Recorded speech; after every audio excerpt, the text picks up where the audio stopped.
So how many of you have ever been to a wedding or a wedding shower when at some point in the celebration you get a little piece of paper and you're told, put down your advice to this couple and to what will make for a happy marriage? Any of you ever have that happen? Any of you do that? Yeah. Any of you have any standard advice that you give people that you want to share with the whole crew here today? Let your wife have her way. What? Let your wife have her way. Let your wife have her way. All right. All right. Anybody else? Yes. Don't go to bed angry. Don't go to bed angry. All right. Any other words of wisdom? Communication. Say communication. Communication. Good. So sometimes that happens at baby showers too, right? Where instead of what makes for being a happy couple, the question is, what is your advice to somebody who's going to become a parent? What would your one word of wisdom be to that new prospective parent about parenting? Anybody want to throw out your tidbits of wisdom on that front? Patience. Communication, patience. Sleep when the baby sleeps. Sleep when the baby sleeps. Yeah. My dad told us, son, the best thing to do is to admit you're behind from the very beginning and let God raise them. All right. Admit you're from behind from the very beginning and let God raise them. So, at various times in Jesus' ministry, people came up to him with that kind of question. Only it was usually a question about, how do I deal with, what's your word, one word of wisdom for how I deal with this person who keeps offending me? How many times do I have to forgive them? Or the rich young ruler who came up to Jesus and said, what must I do to experience or to inherit life that is of an eternal quality, eternal life? And Jesus' word to that young man was very simple, the two great commandments as we refer to them. To love God with all your heart and mind and strength and soul, and to love your neighbor as yourself. And he says, all of the law and prophets can be encapsulated into those two commandments. Today we have before us one of those nuggets of wisdom. A nugget that we know so well, that we've heard so often, that probably when we read it today, it went right in and right out. Do unto others as you would have them do unto you. Treat other people the way you would like to be treated. It's come to be known as what? The golden rule, exactly. Now, what you may or may not know is that that golden rule predates Jesus by a number of millennia. A number of millennia. It's not new to Jesus. In fact, I handed out to you in your bulletin a little sheet that talks about and shares how that golden rule has appeared in almost every single religious tradition that this planet has known. And I want to read through them because I think it's interesting to recognize how universal this wisdom is. From ancient Egypt, that which you hate to be done to you, do not do to another. From the Sanskrit texts of India, treat others as you treat yourself. From Tamil faith, do not do to others what you know has hurt yourself. From Greek philosophers, avoid doing what you would blame others for doing, and do not do to others that which angers you when they do it to you. From Persian Zoroastrianism, the nature alone is good, which refrains from doing to another whatsoever is not good for itself. Even Romans, treat your inferior as you wish your superior to treat you, in that chain of command, right? From Judaism, we know well, love your neighbor as yourself. What is hateful to you, do not do to another. And Jesus' words, which we just read. But then we turn to Islam. Pay as you would like to be paid. Be just as you would love to have justice. That which you want for yourself, seek for mankind. From the Baha'i faith, choose for your neighbor what you would choose for yourself. From Hinduism, treat others as you treat yourself. Those acts you consider good when done to you, do those to others and none else. From Buddhism, hurt not others in ways that you yourself find hurtful. From Jainism, which is an Asian tradition, a person should wander about treating all creatures as he himself would be treated. And what many believe to be the earliest written version of this from Confucianism, what you do not wish for yourself, do not do to others.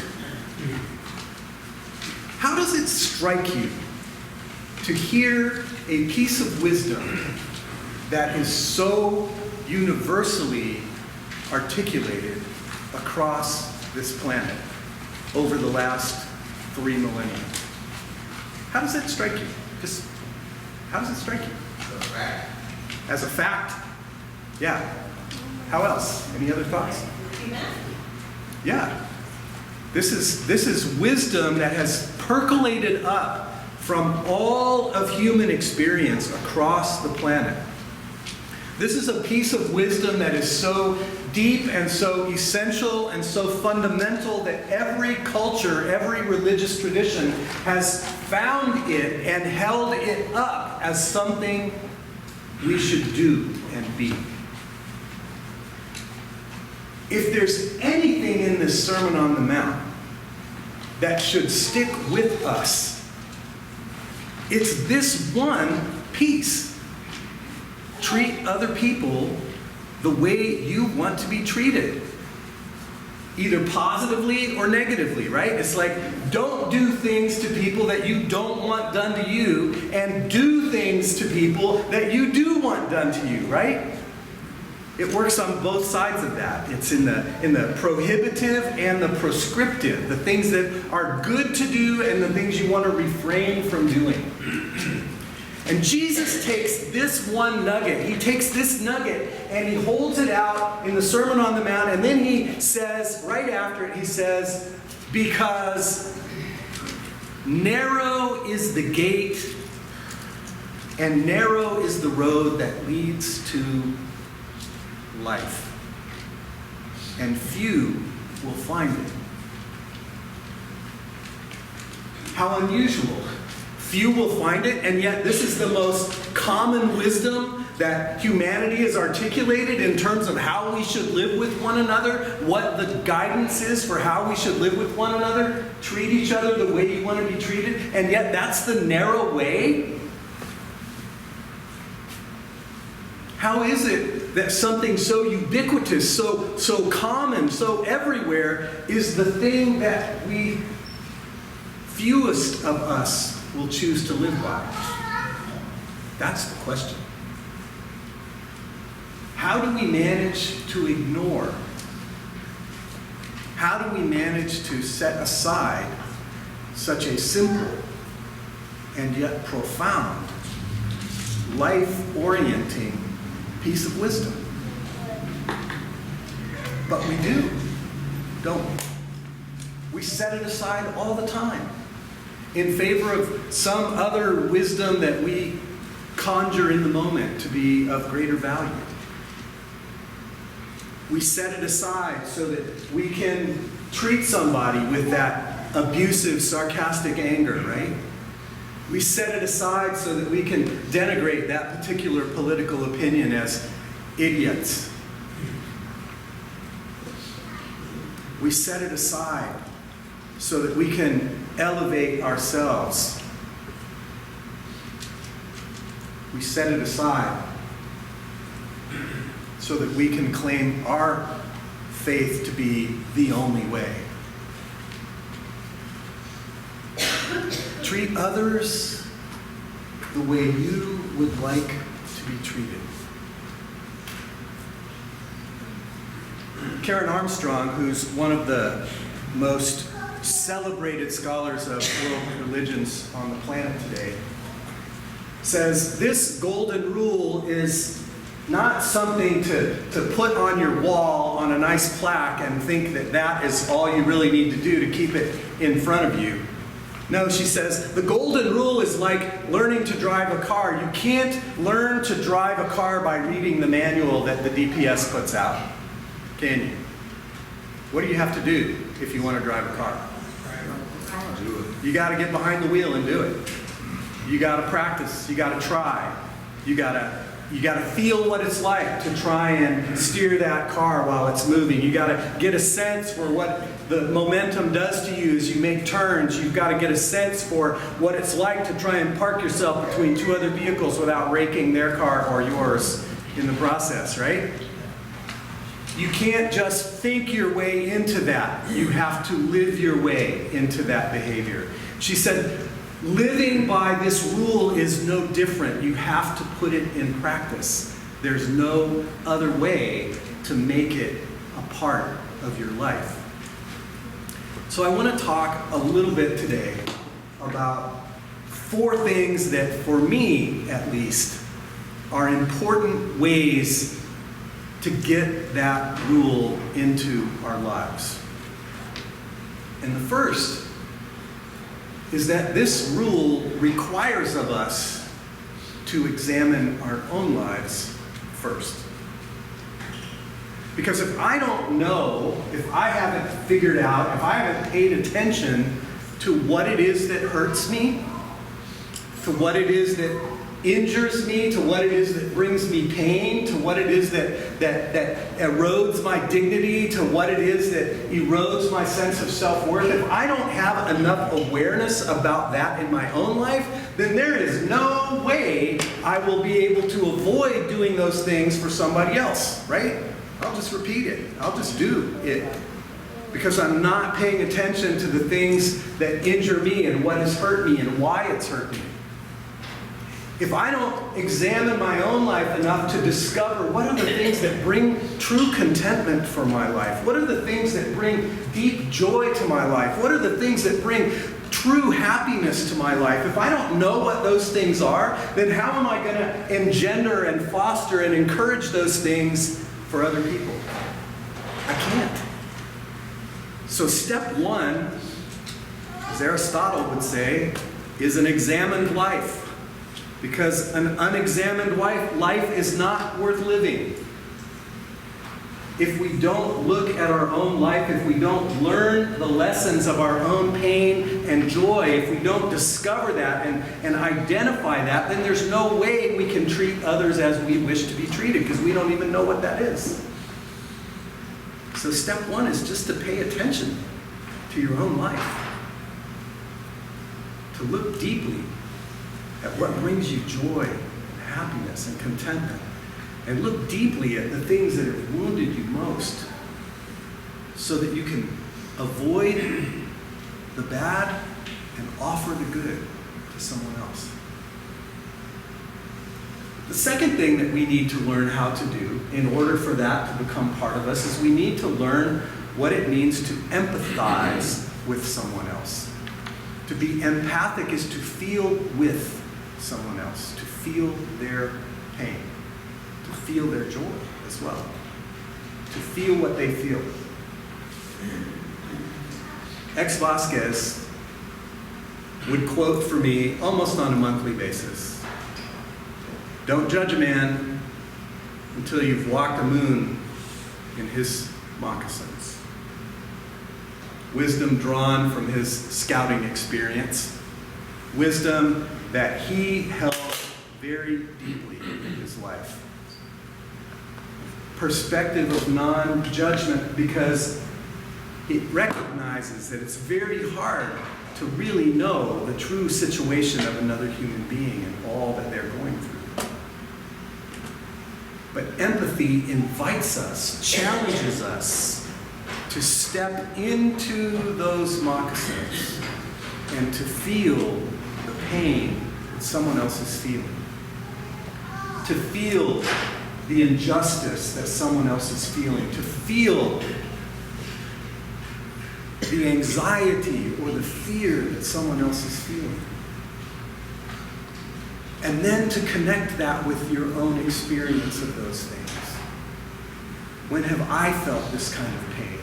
When have I felt this kind of fear? When have I felt this kind of anxiety? When have I felt this kind of guilt? When have I felt this kind of shame? And then to be able to say, what brought me help in that moment? And can I offer that to this person now? You see, if we don't know our own story, and if we're not willing to feel the pain of another person, it's impossible to live by that golden rule. And I don't know any better way to learn how to empathize with someone than to spend time listening to them. And we don't do that well, especially when we don't like what we're hearing. We throw back our own counterpoint. We prepare our argument for the next moment when they take a breath and spend no time really trying to hear what's underneath what's being expressed. So if we want to learn how to empathize, we need to learn how to listen with our own mouth shut, with our heart wide open, with a willingness to listen for, in the other's experience, pieces that we can relate to from our own. And then it requires acting.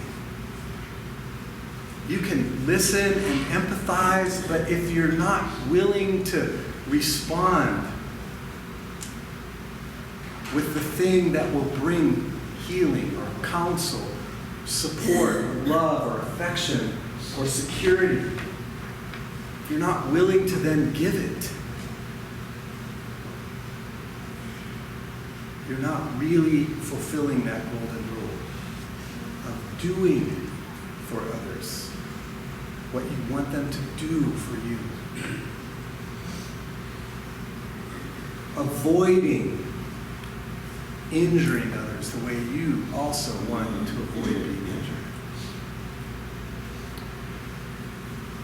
Karen Armstrong, in her research around the Golden Rule, was inspired through a TED Talk 10 years ago to launch something that she called the Charter for Compassion.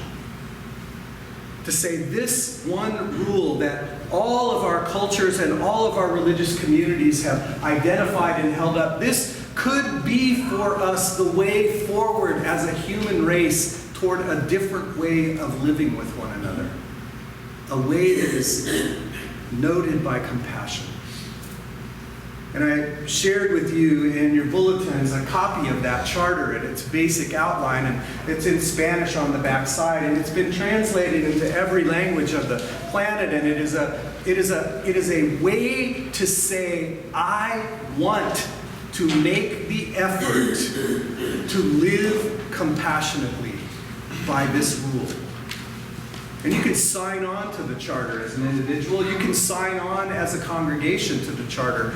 But again, signing on is just one small step toward really trying to live by that rule.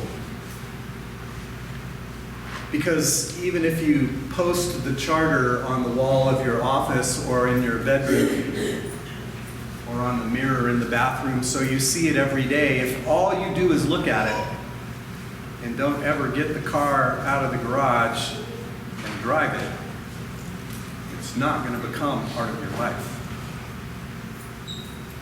But just imagine what it would be like if we really took just this one piece of Jesus' admonitions to heart. Just one.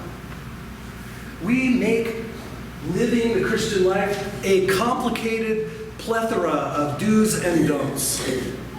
And it's not just our tradition, but just about every religious tradition has done the same thing, setting up the rules and regulations that you have to stay inside of and not. If we could just hold on to one simple rule that we've already all agreed is important and live it with one another, wow. And that's what Karen Armstrong holds out to humanity today. The end of her career, near the end of her career, seeking to invite us to take seriously these words in the mouth of our Savior, but spoken millennia before him by others. Wisdom that we can all share. But it's a choice. Wide is the gate, and wide is the road that leads to destruction. Narrow is the gate, and narrow is the way that leads to life, and few, sadly, few will choose it. Can we choose life and treat others the way we want to be treated, and not treat others the way we ourselves would rather not be treated? Because the promise of Jesus is that if we do that, we will discover life, not destruction. So, there it is. If you don't remember anything else about the Sermon on the Mount over these last 8 or 10 weeks, if you can hold on to this one piece and make it a deliberate part of your intention to live, Jesus offers life to you, to me, and to us. Let us pray.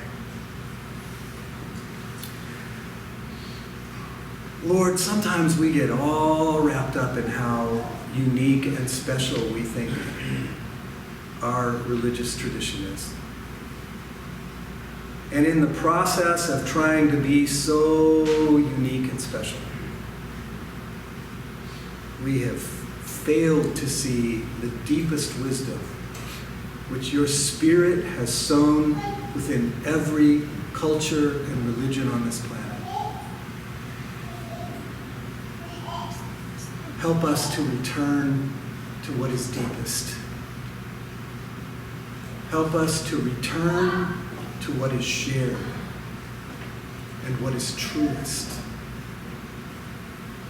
that we may walk that narrow way and so find life. For in your name we pray. Amen.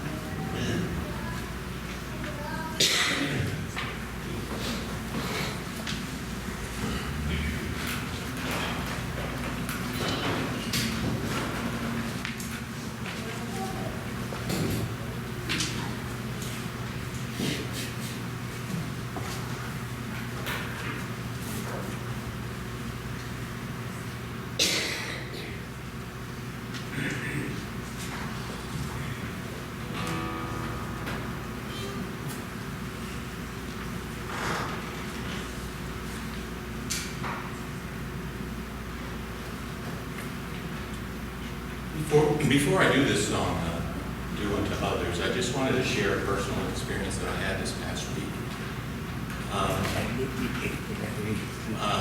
My sister Lynn, I have two sisters, Lynn and Sandy, and the younger one was diagnosed with terminal cancer while during my Israel trip that we took.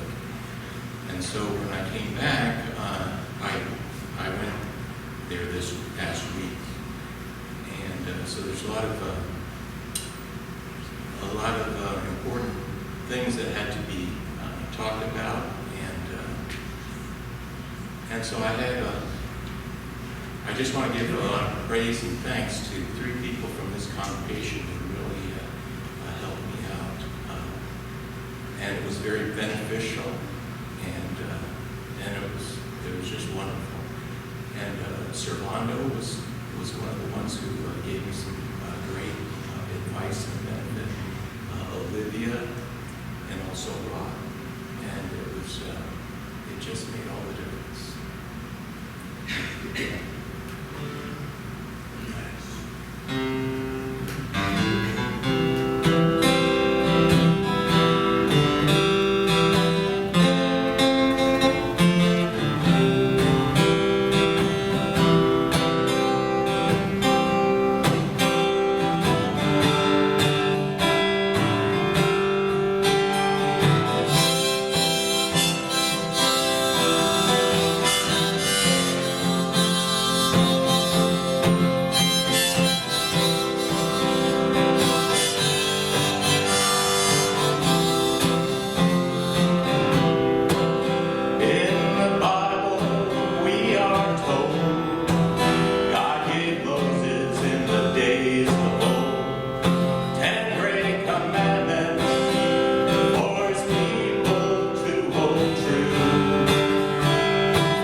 I'd like to invite Hiram